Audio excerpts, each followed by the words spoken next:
Minha gente, olha, o presidente Jair Bolsonaro afirmou neste domingo que não há como transformar o auxílio emergencial em permanente, porque isso teria um peso muito elevado para a economia. Durante um passeio de moto pelas ruas de Brasília, Bolsonaro voltou a criticar os governadores pelas medidas de restrição adotadas para conter a transmissão do novo coronavírus. De acordo com o mandatário, os mesmos governadores que quebraram a economia de seus estados agora pedem que o auxílio emergencial de R$ 600 concedido pelo governo federal se torne permanente. Entretanto, o presidente reforçou que a concessão da medida por tempo indefinido iria arrebentar a economia do país. Isso porque, segundo ele, o benefício custa por mês 50 bilhões de reais aos cofres da União. Visto que as parcelas do auxílio emergencial têm data para acabar, a equipe do governo estuda agora como reestruturar os programas de assistência social. A aposta inicial, gente, é o já batizado Renda Brasil, que prevê aprimorar o Bolsa Família, o qual hoje atende cerca de 14 milhões de famílias. A proposta do ministro da Economia, Paulo Guedes, é de aumentar o alcance do benefício através do Renda Brasil para 16 milhões de famílias, o que custaria, em média, 52 bilhões de reais por ano. Bora começar a discutir isso, Thaís Oyama? Queria ouvir a sua opinião inicialmente para estrear o nosso estúdio aqui na Panflix. Então, Paulo, é um bom assunto para estrear o estúdio novo, né? Auxílio emergencial, a prorrogação do auxílio emergencial, o presidente não topa. Mas, como você falou, o Renda Brasil, esse programa que está em gestação, entusiasma bastante o presidente. Até porque ele simplesmente não pode, de repente, de uma hora para outra, tirar o auxílio emergencial e deixar um buraco no lugar aí. Então, o Paulo Guedes já topou o Renda Brasil em troca, claro, da CPMF, isso vai ter um preço, né? E dificilmente o programa não vai passar no Congresso, porque, claro, com acertos e modificações aqui e ali, mas quem é que vai ser contra um programa de complementação de renda no momento em que o Brasil e o mundo passam pela pior depressão que esse século já viu, né? Não vai ser o Congresso que vai se opor, não vai ser a oposição que vai se colocar contra isso. Então, o Renda Brasil vai ter uma importância social e econômica crucial para o Brasil. Mas no aspecto político eleitoral vai ser fundamental também para o presidente Bolsonaro. E talvez não só para essa eleição de 2022, né?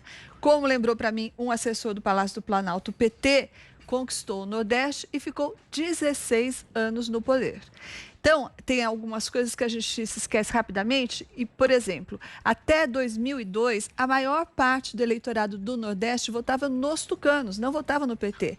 Eles resistiam ao PT.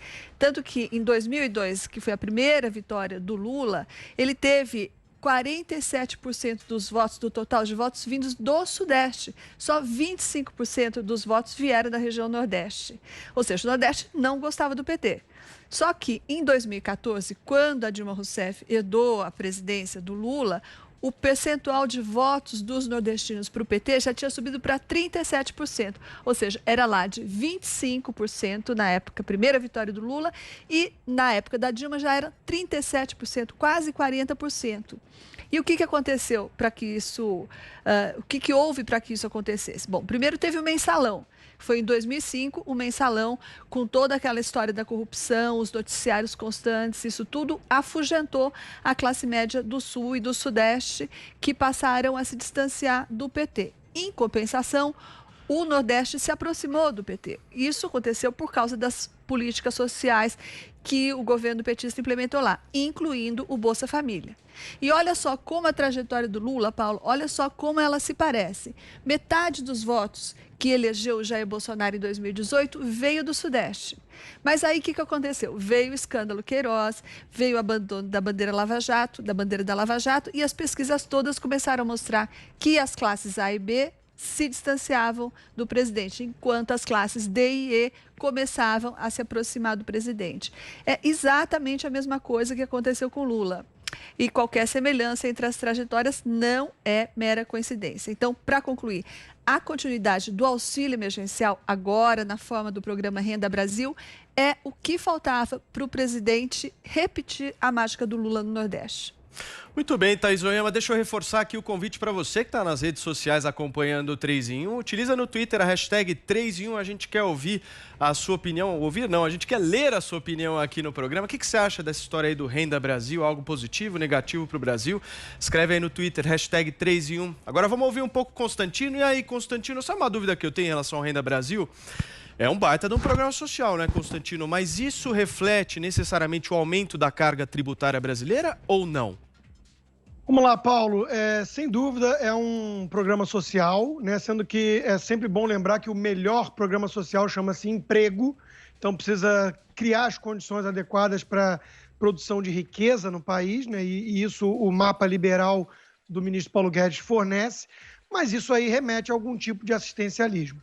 Eu já tive a oportunidade de conversar no passado com o Paulo Guedes e ele tinha essa visão já lá atrás, muito antes de pensar em qualquer coisa no mundo da política, de que o modelo brasileiro assistencialista, todo mundo criticava muito, já na época o próprio Bolsa Família, né, que tem os seus méritos, o principal deles sendo entregar dinheiro na mão dos mais pobres e não criar restaurante popular para resolver o problema de alimentação, por exemplo, que isso foi um fracasso, o Fome Zero e tudo mais.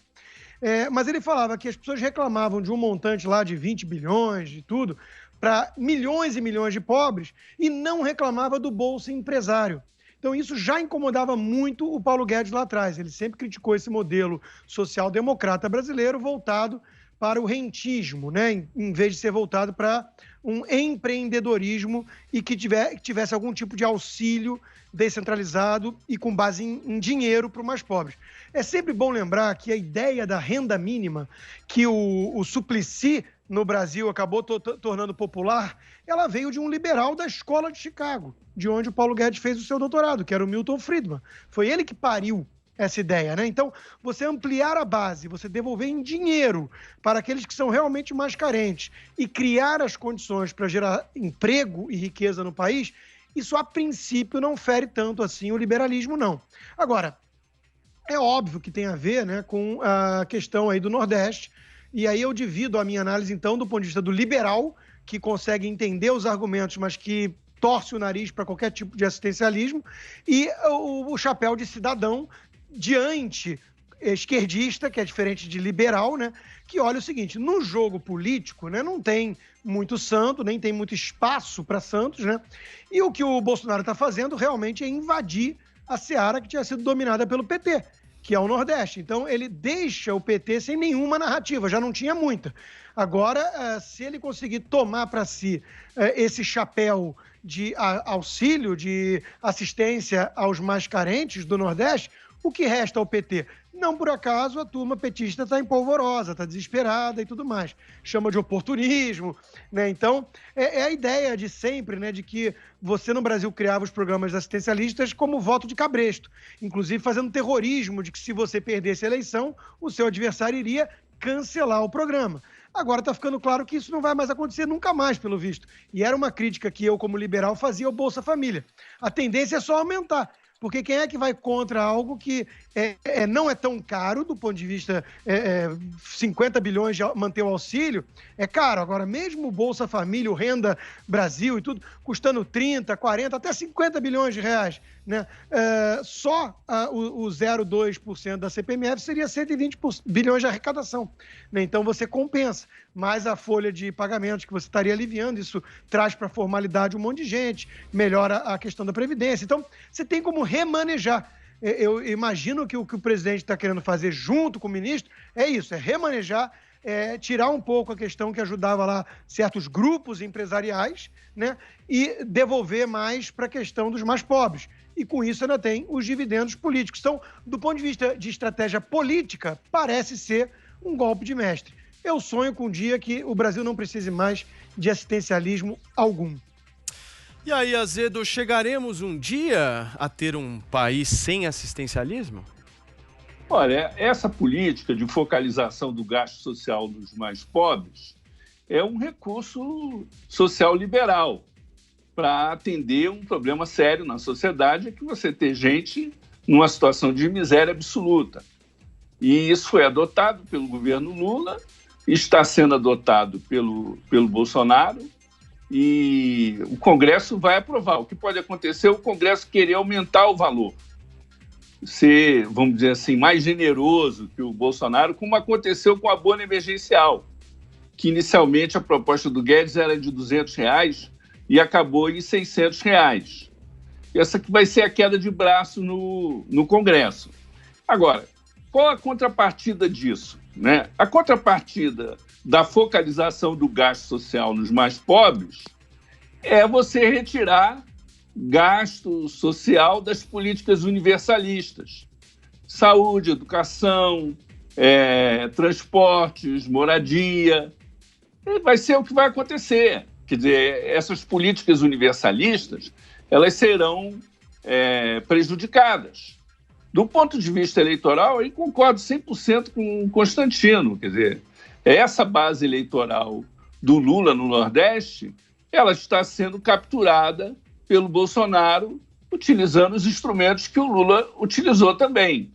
A questão é saber como é que o Guedes vai equilibrar essa discussão do ponto de vista do orçamento da União, porque, na verdade, ele quer criar um novo imposto sobre as operações eletrônicas, né, as operações financeiras, e o Congresso é resistente a isso.